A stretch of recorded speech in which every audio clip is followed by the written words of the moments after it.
Se da el último aviso. La 10ª y última plaga está a punto de caer. Es necesario tomar una decisión final. Se trata de una cuestión de vida o de muerte, porque no solo está en juego la vida de un individuo, sino la prosperidad de las familias y de toda la nación. El faraón y sus funcionarios serán responsables del destino de muchas personas, ya sea para vida o para muerte. Comencemos. Bienvenido a Brother to Brother, un lugar de estudio de la palabra de Dios, donde Dios está presente, donde la esperanza es real, donde Dios es glorificado, donde su palabra cobra vida. Escuela sabática, reflexiones, estudios bíblicos y más. Gracias por estar aquí.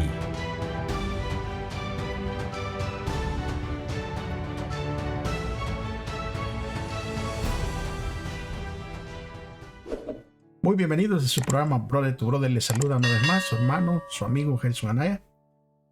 Agradecidos con Dios porque es Él el que permite llegar hasta una semana más de estudio. Bueno, vamos entonces a poder estudiar todos juntos, no sin antes tener nuestra Biblia, traer nuestra lección y algo con que tomar notas. Y sobre todo, invocar el nombre de Dios y del Espíritu Santo para que sea Él que nos guíe y que podamos así entender completamente. Acompáñenme. Bendito Dios, una vez más venimos ante su presencia, Señor, suplicando que perdone nuestras faltas, nuestras equivocaciones y que nos guíe para poder entender estas lecciones, poder atesorarlas en nuestro corazón, pero sobre todo para poderlas practicar. En el nombre de Jesús. Amén. Ok, mis amigos, mis hermanos, gracias por el apoyo, gracias por compartir el video, por dejar sus likes, no se olvide. Puede suscribirse gratis, no le cuesta nada.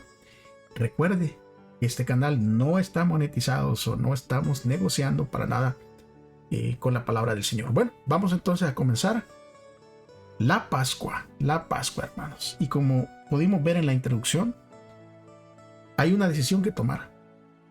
Pero esta decisión va a tener consecuencias, y son consecuencias graves, de vida o de muerte.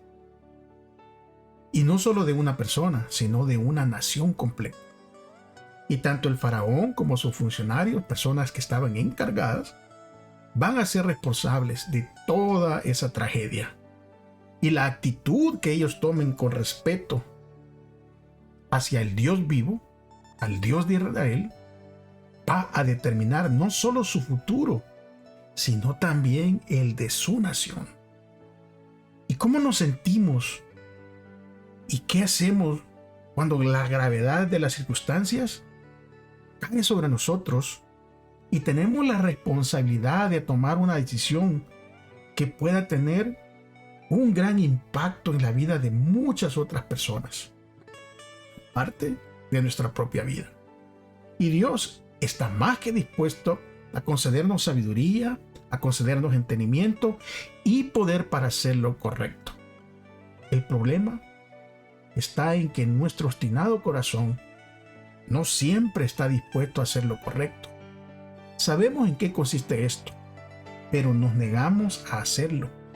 En el relato acerca del Éxodo, la negativa de un hombre a someterse a Dios, incluso ante la abrumadora evidencia, resultó, como siempre ocurre, en una tragedia para él y para muchos otros.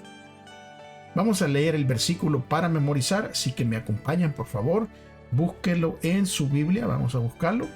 Ese versículo que se va a encontrar en Éxodo capítulo 12, versículos 26 y 27. Por favor, asegúrese que estamos leyendo directamente de la palabra de Dios. Y dice: y cuando sus hijos les pregunten ¿qué significa este rito?, responderán: es la víctima de la Pascua en honor del Señor que pasó por alto las casas de los israelitas en Egipto, cuando hirió a los egipcios y libró nuestras casas. Comencemos en el día domingo, hermanos. Acompáñenme, por favor. Denle vuelta a su lección y vamos a entrar a una plaga más. La semana pasada pudimos estudiar y ver plaga tras plaga, en un enfrentamiento entre el Dios verdadero y los dioses falsos, y cómo Dios iba a través de cada plaga aclarando que Él es el único Dios, que Él es el Dios creador de todo.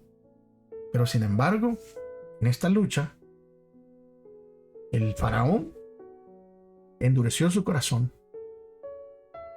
Pero Dios manda esas plagas no como un castigo, sino que las manda como una advertencia, como un aviso. Pero Faraón, empeñado, no quería entender. Saben que en el libro del profeta Amós, en el capítulo 3 y el versículo 7, el profeta Amós declara lo siguiente: nada hace Dios sin revelar su secreto a sus siervos los profetas. Ahí en Amós 3:7. Y claro, como lo deja Amós puesto aquí en la escritura, el Señor reveló al faraón todo lo que él iba a hacer por medio del profeta Moisés. Este gobernante de Egipto recibió la más clara advertencia del juicio justo de Dios contra el orgullo, la explotación, la violencia y la idolatría, responsable de calamidades que se abaterían sobre su tierra. Dios le habló una y otra vez a través de las plagas. Ahora, ¿qué advertencia dio Dios antes de ejecutar su juicio sobre Egipto? Vamos a leerlo directamente de la palabra de Dios. Busque su Biblia, el capítulo 11 del libro de Éxodo, y vamos a leer el versículo 1 al versículo 10.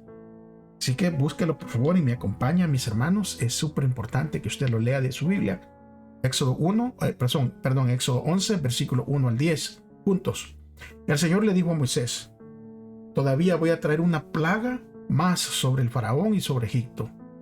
Después de eso, él los dejará ir de aquí y su expulsión será definitiva. Ve ahora y habla con el pueblo, para que todo hombre y mujer le pidan a sus vecinos y vecinas alhajas de oro y plata.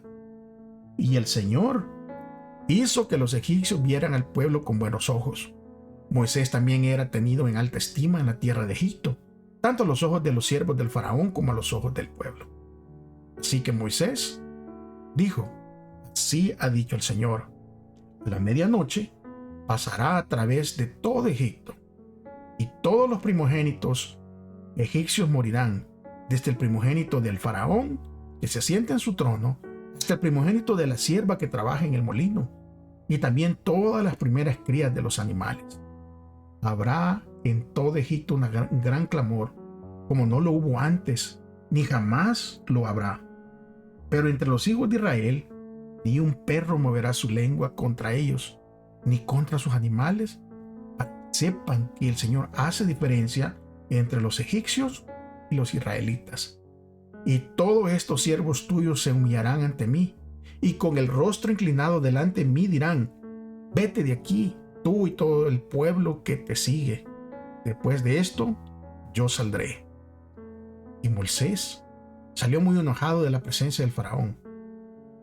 Entonces, el Señor le dijo: para que mis maravillas se multipliquen en la tierra de Egipto, el faraón no les va a hacer caso.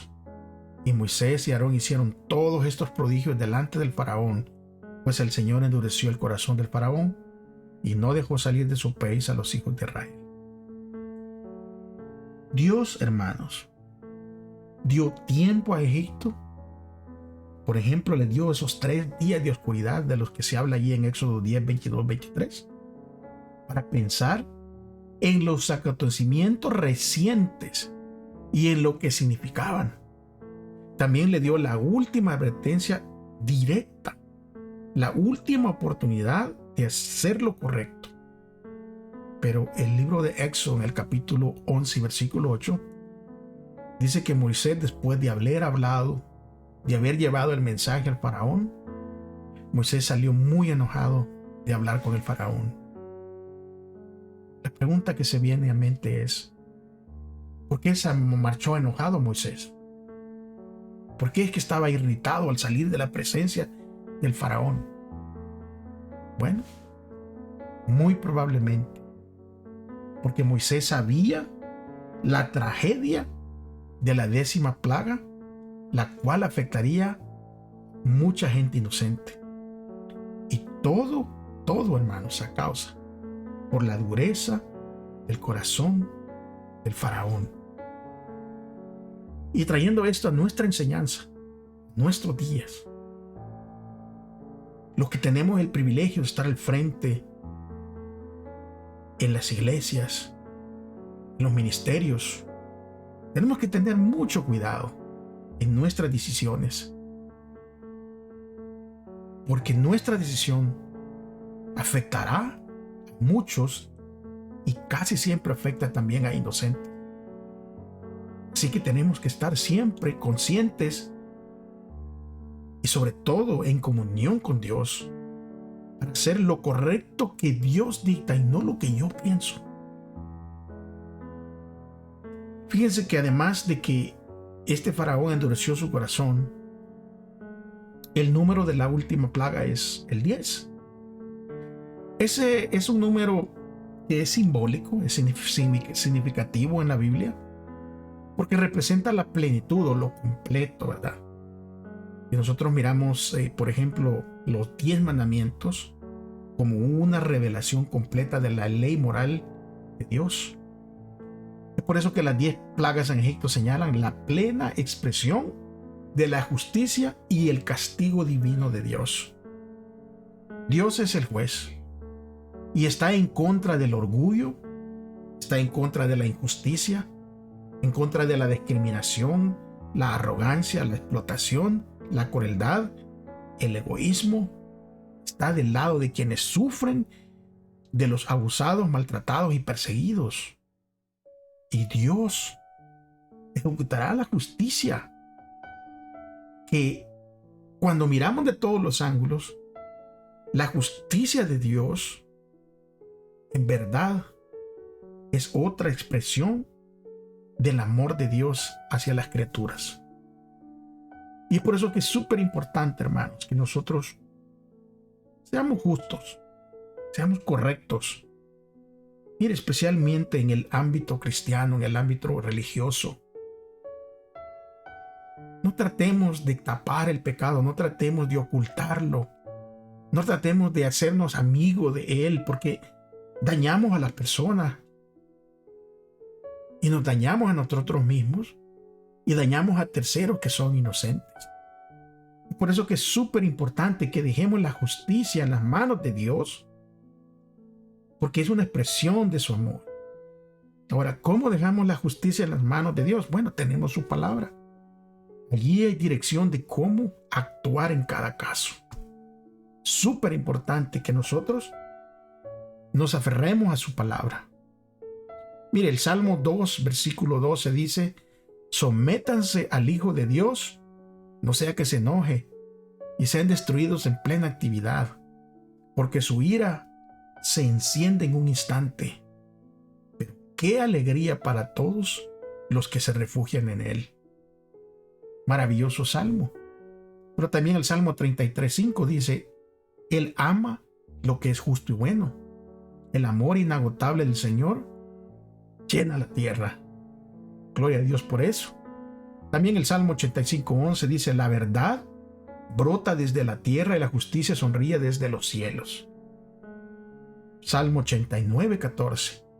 La rectitud y la justicia son el cimiento de su trono.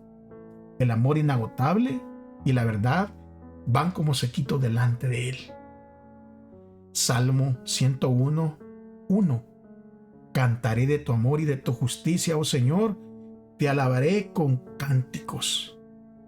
E Isaías capítulo 16, versículo 5. Dios establecerá como rey a uno de los descendientes de David. Él reinará con misericordia y verdad.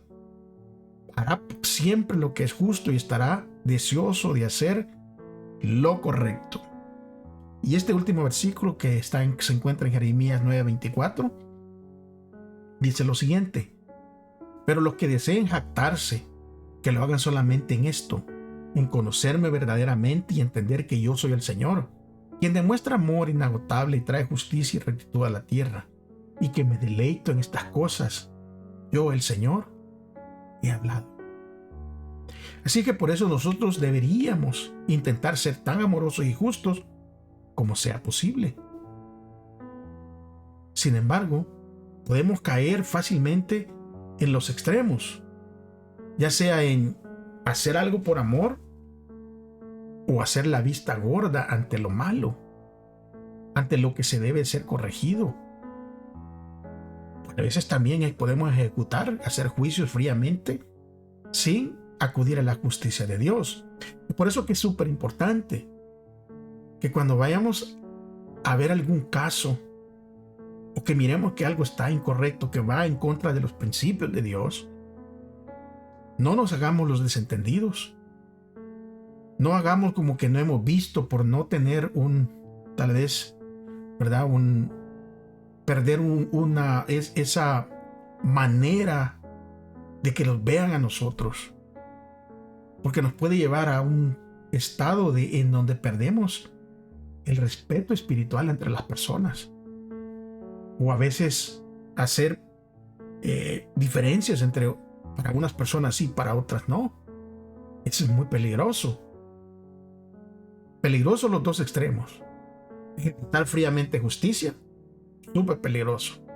Pero también hacernos de la vista gorda ante lo malo es súper peligroso también. Por eso que ninguno de los dos extremos está en lo correcto.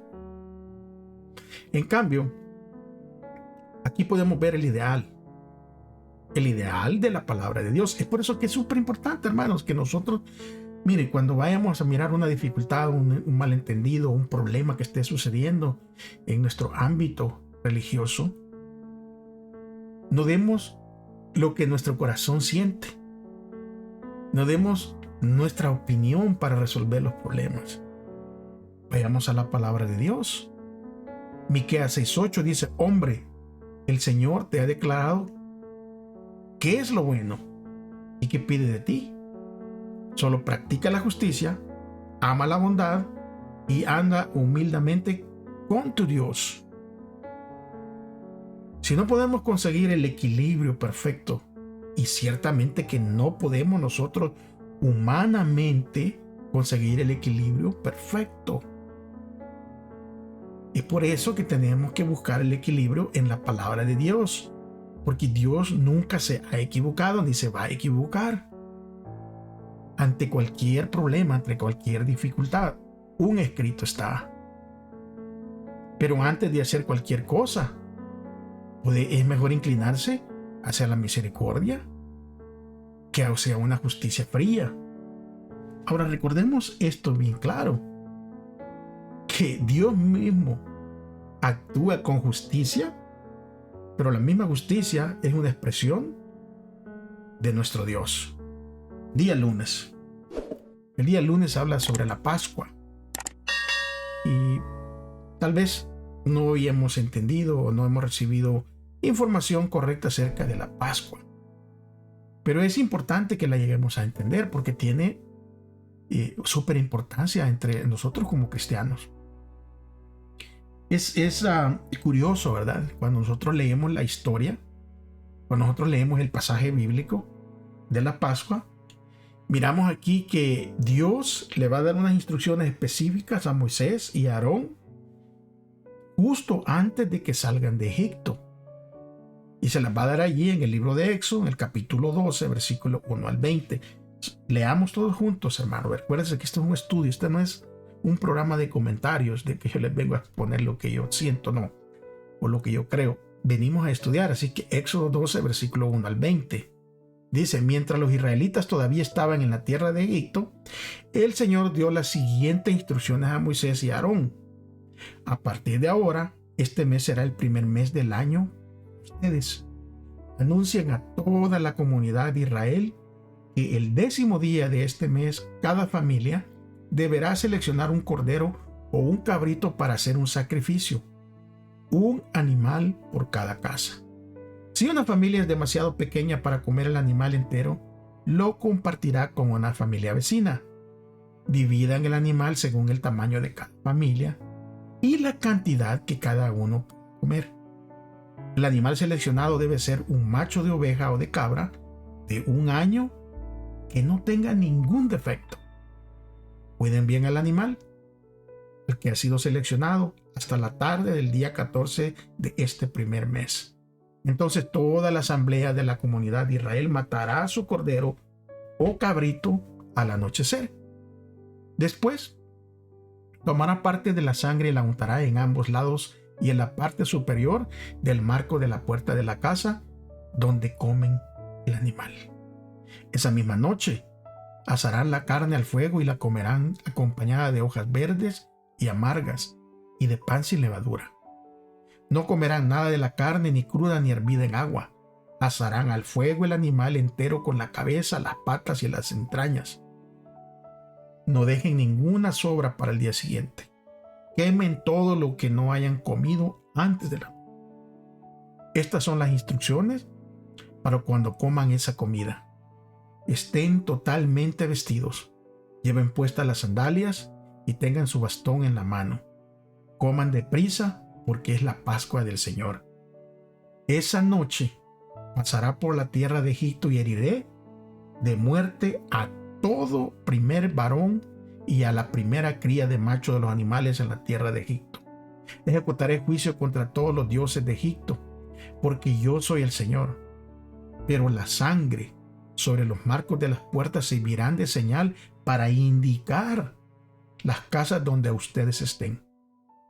Cuando yo vea la sangre, pasaré de largo.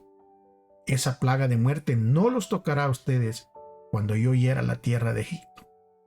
Este será un día para recordar cada año, de generación en generación. Deberán celebrarlo como una fiesta especial al Señor. Esta es una ley para siempre. Durante 7 días tendrán que preparar pan sin levadura para que coman. El primer día de fiesta quiten de sus casas todo rastro de levadura. Cualquier que coma con pan de levadura de esos 7 días de la fiesta quedará excluido de la comunidad de Israel. El primer día de fiesta y también el 7º, todo el pueblo celebrará un día oficial de asamblea santa. Está prohibido hacer cualquier tipo de trabajo en esos días excepto para la preparación de los alimentos. Celebren la fiesta de los panes sin levadura, porque les recordará que este mismo día yo saqué a sus grandes multitudes de la tierra de Egipto. Ese festival será para ustedes una ley perpetua. Celebren este día de generación en generación. Tendrán que preparar sin levadura todo el pan que coman desde la tarde del día 14 del primer mes hasta la tarde del día 21 del mismo mes. Durante esos 7 días no debe haber ni un rastro de levadura en sus casas. Cualquiera que coma algo preparado con levadura durante esta semana será excluido de la comunidad de Israel. Estas ordenanzas se aplican tanto a los extranjeros que viven entre ustedes como a los israelitas de nacimiento. Durante esos días no coman nada que tenga levadura. Donde quiera que vivan, coman pan únicamente sin levadura. Están por salir y uno esperaría que Dios pudiera dar otro tipo de instrucciones. Sin embargo, Dios da instrucciones para que coman la Pascua. Uno pensaría que Dios le va a decir a Moisés, Moisés, reúne las personas en grupos de 500 o de 100 y ponga a alguien al frente para cuando salgan puedan salir. Sin embargo, Dios le da instrucción a Moisés de cómo y qué importante era la Pascua. La instrucción de Dios es sorprendente, porque Él les va a enseñar cómo celebrar la Pascua. En otras palabras, la atención no se centra en el viaje de salida, sino que la atención se va a centrar en la adoración al Señor, quien los iba a redimir. Todo lo demás vendría a su debido tiempo. Y cada familia debía cocinar un cordero sin desperdiciar nada. Cada uno debía comer su porción.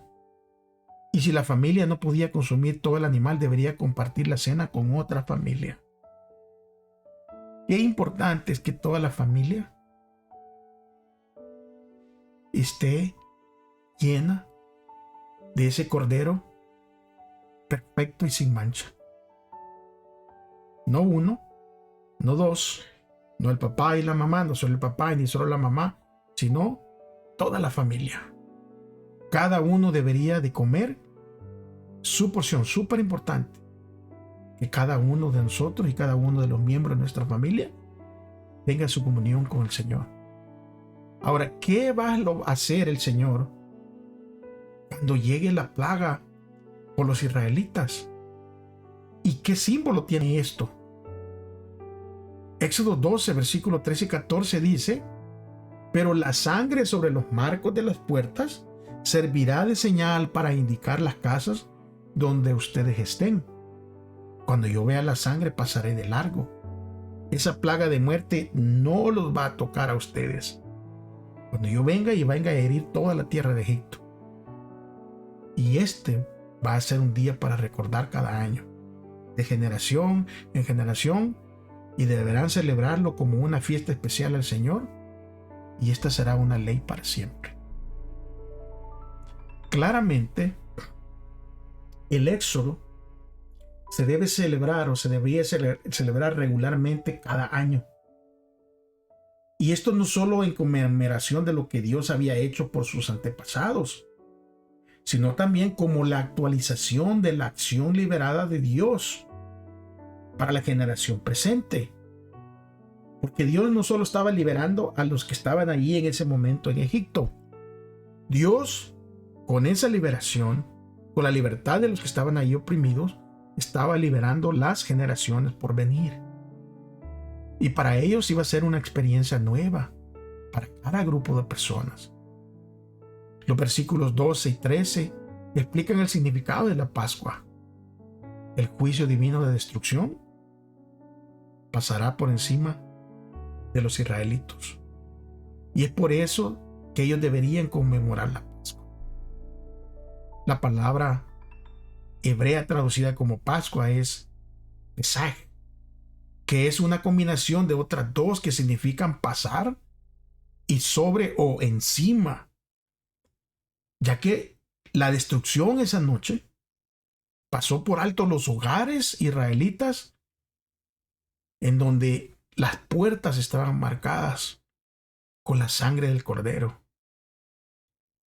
que era el signo y sigue siendo el signo de la vida y de la salvación.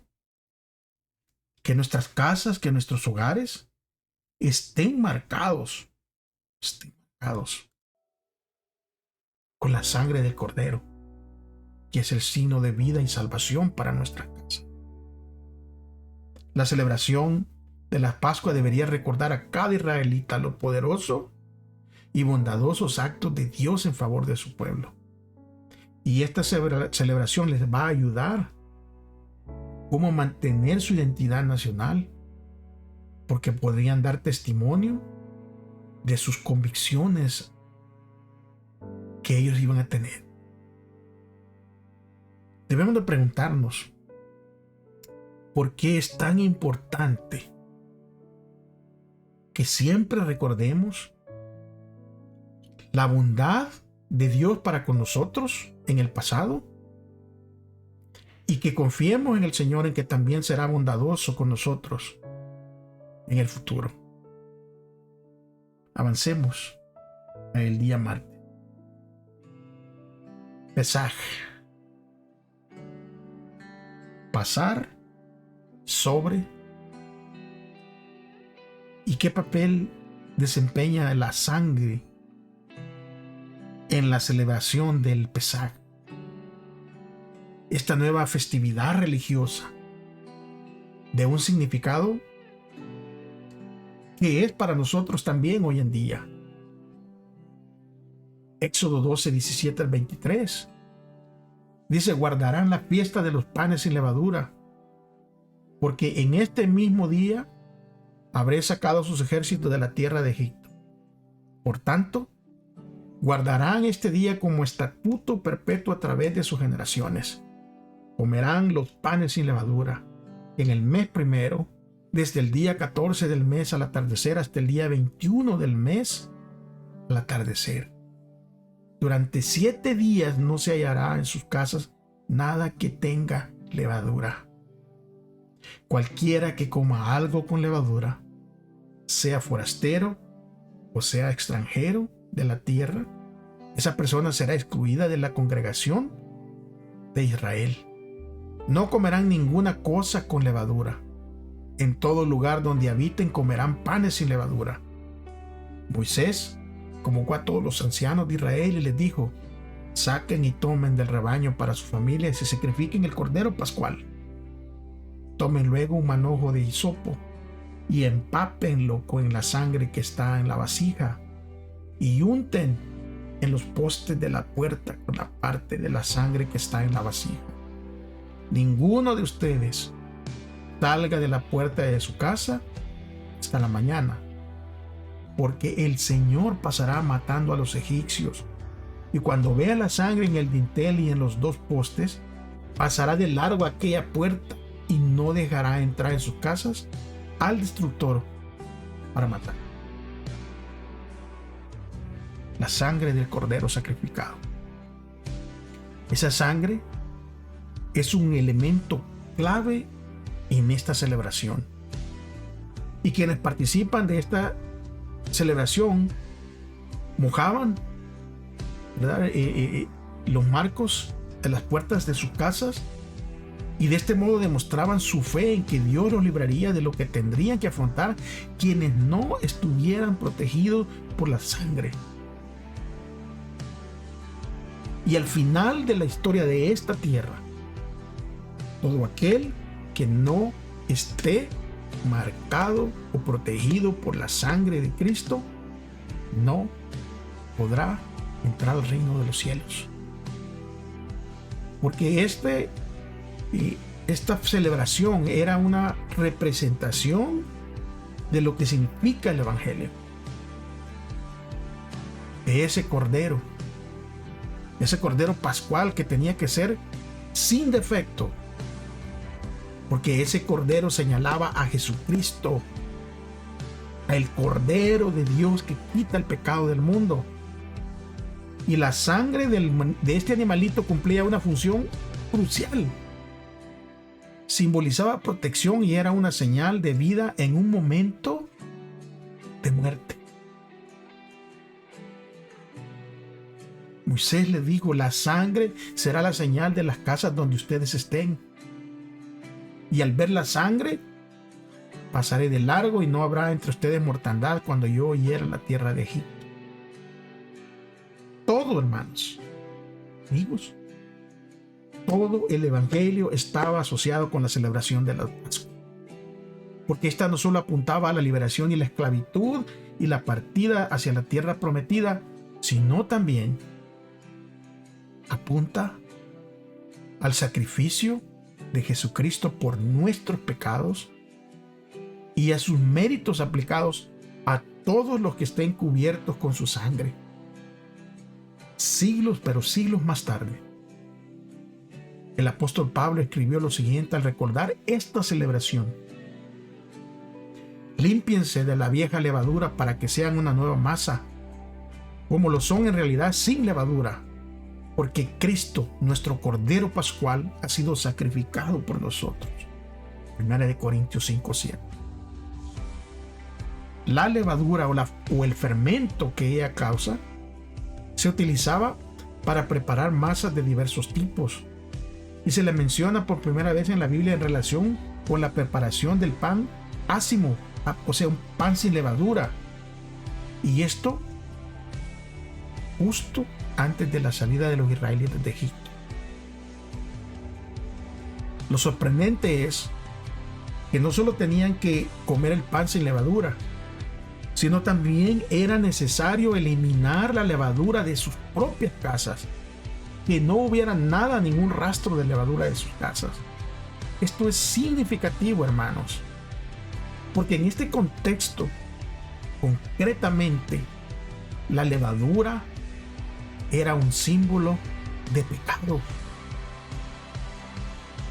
1 Corintios 5:6 al 8 dice: la jactancia de ustedes no es buena.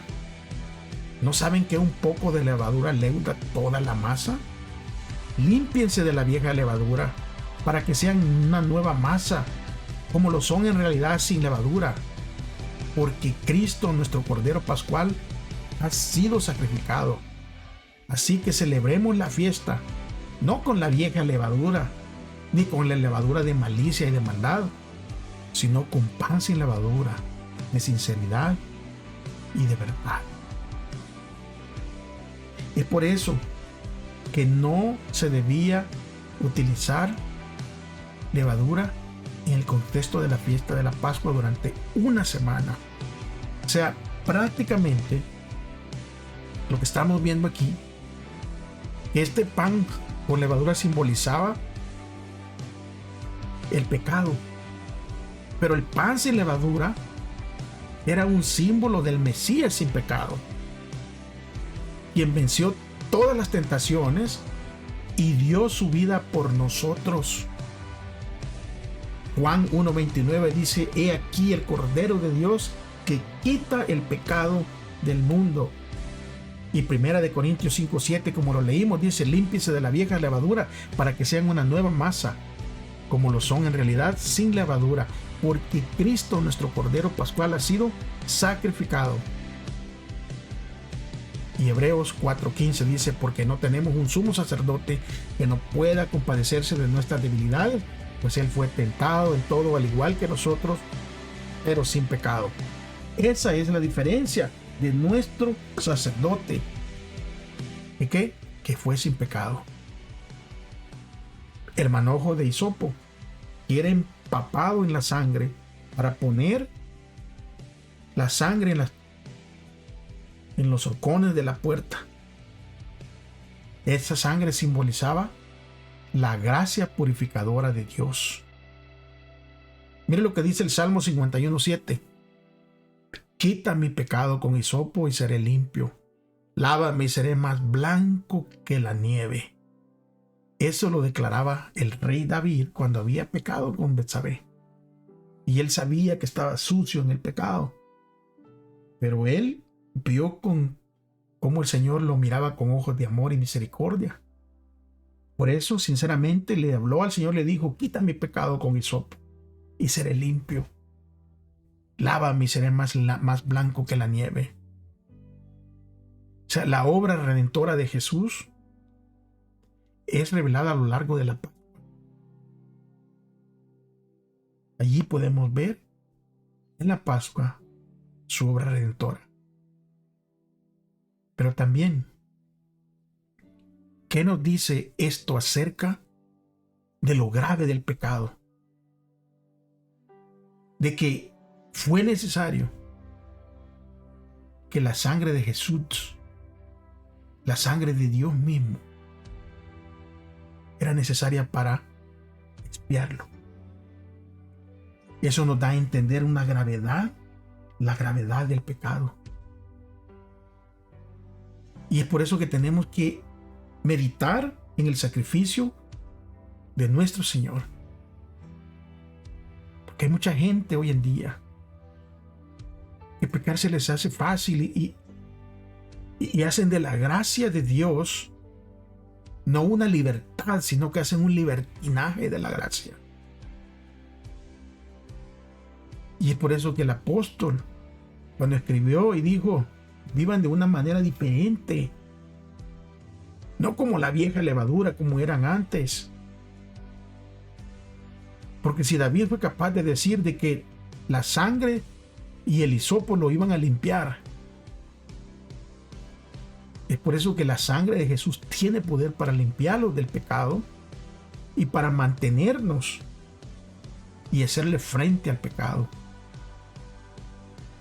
Cuando vengan las tentaciones y vengan las dificultades, vamos de rodillas.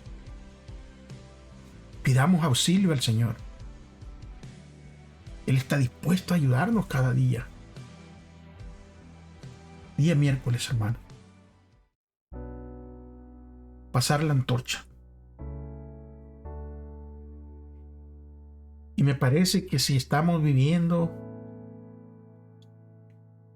en esta sociedad que vivimos hoy. Una sociedad que es completamente diferente de cuando nosotros estábamos creciendo, o nuestros padres o nuestros abuelos crecieron. Una sociedad sin respeto, una sociedad sin valores morales, una sociedad que no tiene misericordia, una sociedad egoísta, porque paramos de pasar la antorcha. Y el salmista declara cómo nosotros podemos pasar a nuestros hijos el conocimiento de ese Dios amoroso y el conocimiento del cuidado de Dios. El salmista dijo: una generación exaltará tus obras ante la otra y anunciará tus poderosos hechos. Salmo 145. Una familia debería hablar a otra familia acerca de Dios, de sus maravillosas obras, de sus enseñanzas, todo ello con el fin de transmitir el conocimiento bíblico a otra generación. Y esto es importante. ¿Recuerdan el relato cuando José llegó a Egipto? Cuando llegó el papá de José con sus hermanos y vivieron en Egipto. Y el relato bíblico dice claramente de que murió esa generación y vinieron otras generaciones. Incluso murió el faraón que estaba en ese tiempo, y el nuevo ya no conoció a Dios. Y entonces vino la esclavitud. Y que eso es lo que pasa cuando nos alejamos de Dios. Venimos a ser esclavos de algo más. Hay alguien que está dispuesto a esclavizarnos cuando nos alejamos de Dios. Pero hay un punto importante que se planteó en el Éxodo, en el capítulo 2, en el versículo 24 al 28.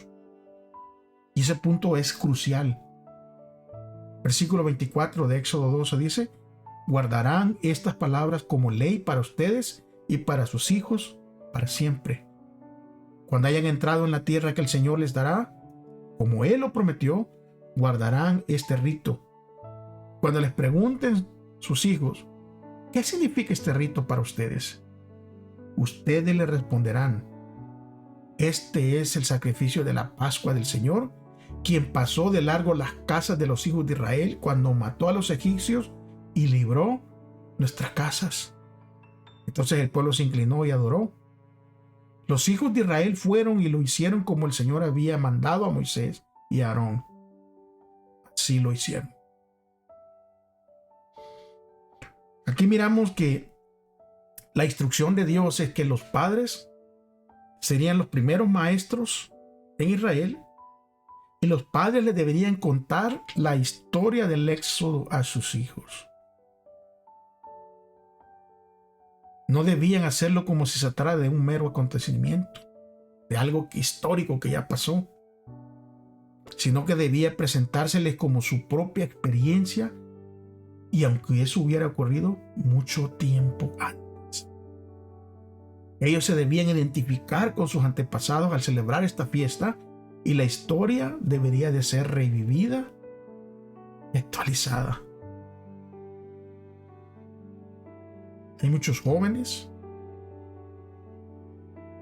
que posiblemente ya son generación tercera, cuarta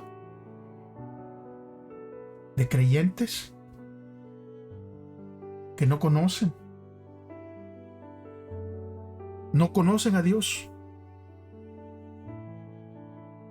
Y no lo conocen porque tal vez sus antepasados, sus padres, no les presentaran a un Dios vivo, a un Dios de milagros, a un Dios que los saca adelante poco a poco, pero seguro.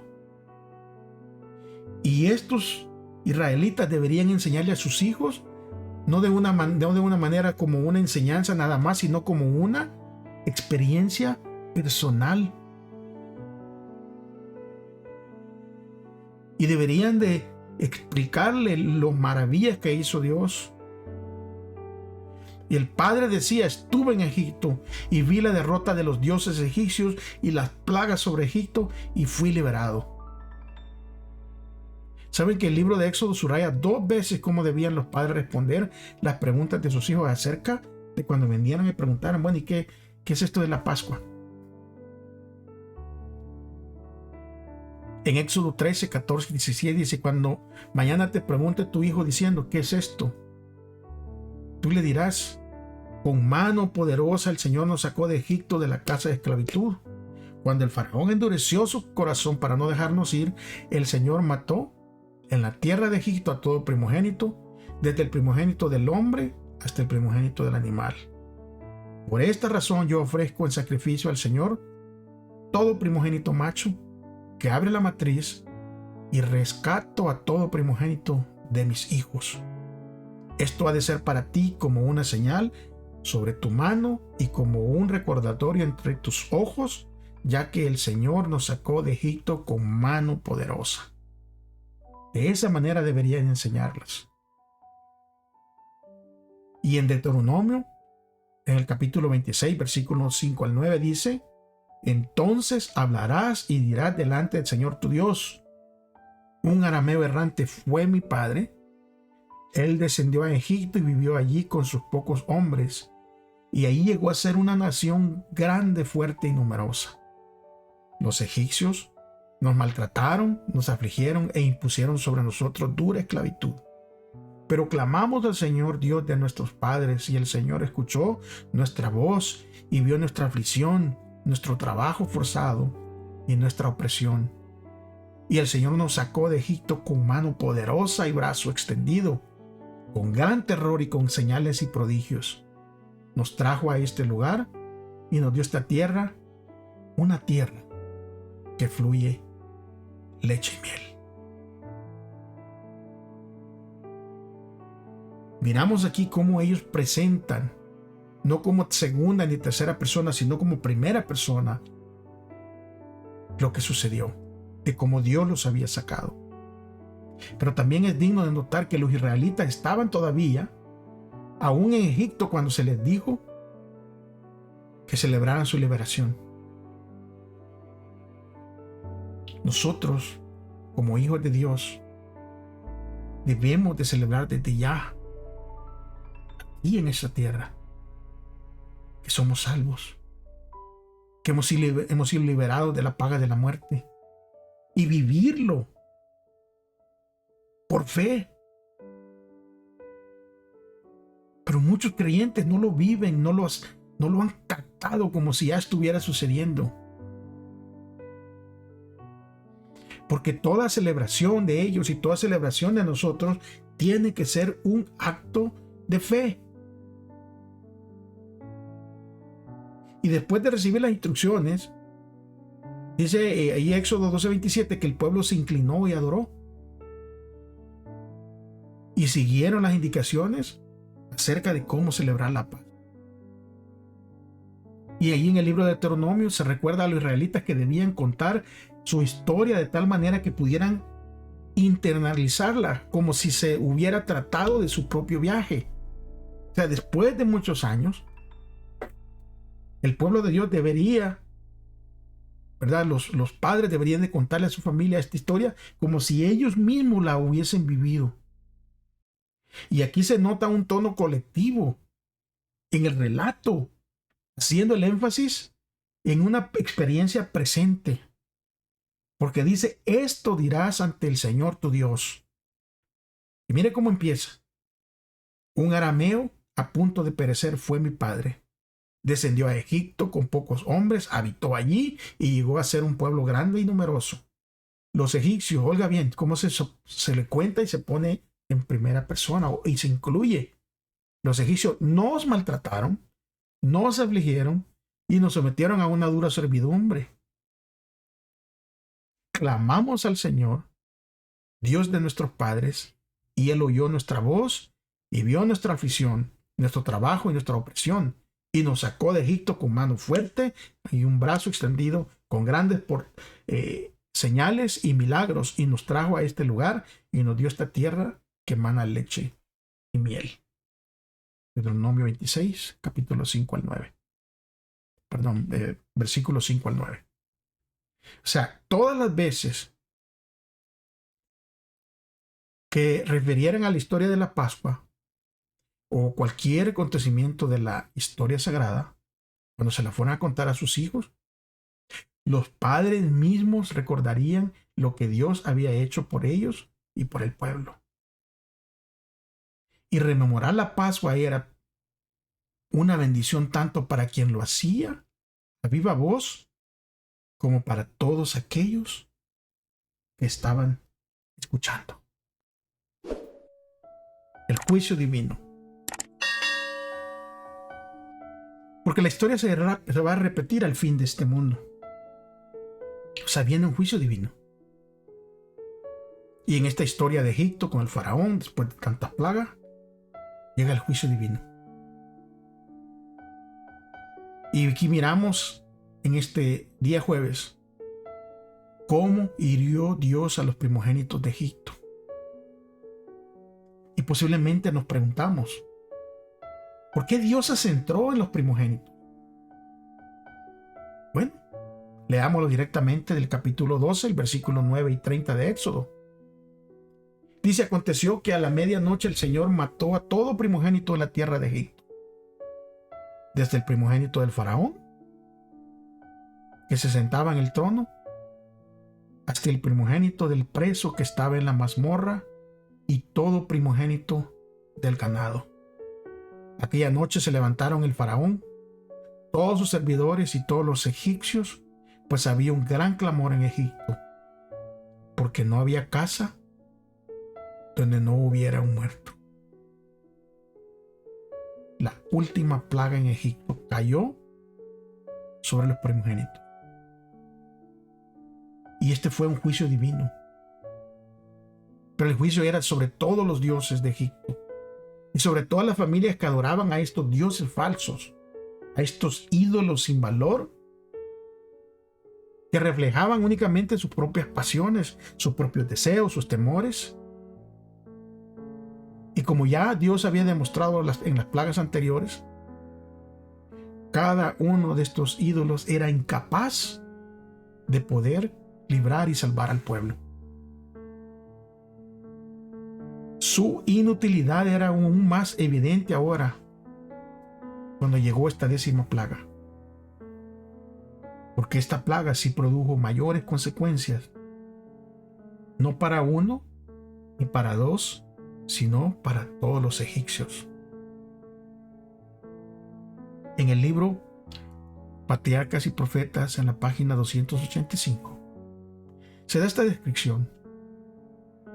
Y dice: a través del vasto reino de Egipto, el orgullo de toda casa había sido humillado.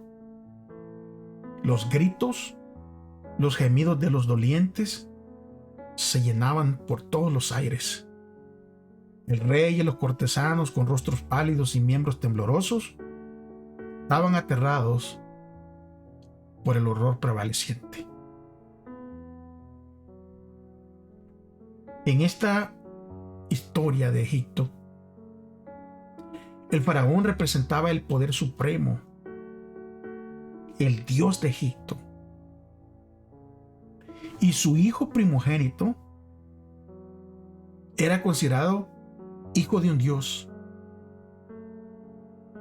Además tenían a Isis, que era una diosa protectora de los niños.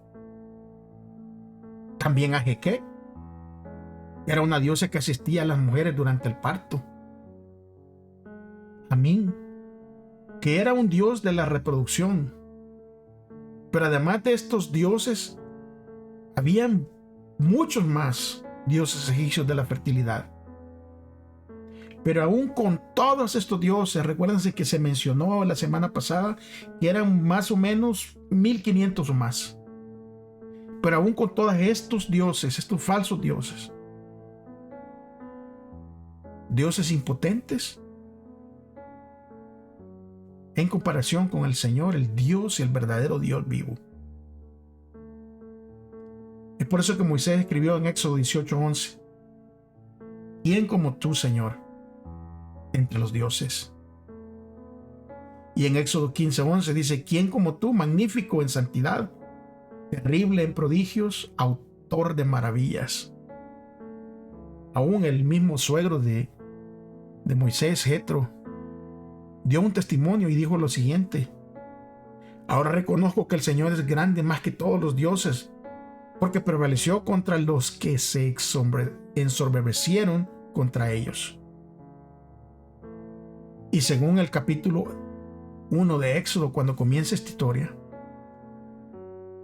los egipcios habían matado a los hijos recién nacidos de Israel. Y todo esto había sido por orden del faraón, ¿recuerdan? Dios escuchó cómo cada orden de faraón, cada orden directa a las parteras que se les había dado, de matar a todo varón que naciera de los israelitas, y con un propósito de debilitar y de humillarlos y de someterlos, porque esta orden fue dada únicamente contra los varones recién nacidos. Y ahora el castigo de Dios golpea a los primogénitos, a los varones de Egipto. La Biblia es clara: todo lo que uno siembra es lo que uno cosecha. Y nuestras decisiones y acciones equivocadas tienen consecuencias que no solo nosotros padecemos, sino que también afectan a otros y a veces muchos inocentes. Porque así de esa manera, es la naturaleza del pecado. El pecado es como una granada que cuando explota tiene un alcance incluso a las personas que no tienen nada que ver, inocentes. La destrucción es alrededor. Y tal vez estemos preguntando en qué formas hemos sufrido a causa de los pecados ajenos. Y de qué manera otras personas han sufrido también a causa de nuestras faltas. Pero ante todas estas adversidades, ¿cuál es nuestra única esperanza? Porque hay un juicio divino que viene. Y nuestra única esperanza, hermanos, amigos, es tener la protección de la sangre de aquel Cordero perfecto. Esa sangre que al aceptarla tiene un efecto transformador en nuestras vidas. Porque no podemos aceptar la gracia de Dios y seguir viviendo en el pecado, seguir gozándonos en el pecado.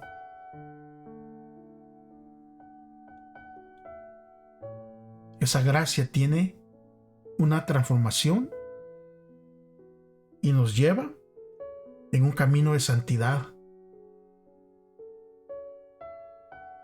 Alabado sea el nombre de Dios, que no nos ha dejado a la deriva.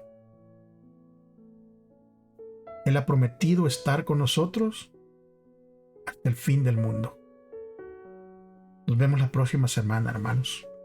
Gracias por haberse quedado hasta aquí.